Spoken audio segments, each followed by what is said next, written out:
Attorneys for Theodore Edgecombe say their client will testify on his own behalf. Rebecca Clough goes in depth on the strategy around defendants taking the stand. In high-profile murder cases, legal consultants spend a lot of time analyzing whether or not the defendant should take the stand. It can make a difference between whether there's a conviction or an acquittal. In the moments after a jury found Kyle Rittenhouse not guilty, his attorney lifted the curtain on their defense strategy. In Wisconsin, if you don't put a client on the stand, you're going to lose, period. We had a mock jury, and we did two different juries, one with him testifying, one without him testifying. It was substantially better when he testified, to a marked degree, and that sealed it.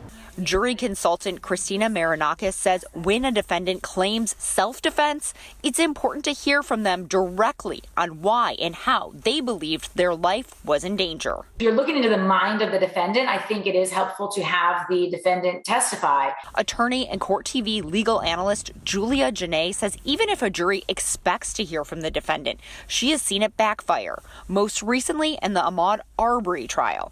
Even though one of the defendants testified, the jury returned a guilty verdict. It did seem to draw in the jury. I was inside the courtroom for that to see him tell his story, but based on the verdict, they didn't believe his side of the story. A review of cases by the Cornell Law Review shows regardless of whether a defendant testifies on their own behalf, there's a high chance of conviction. Defendants are more likely, 77%, to be convicted when they testify.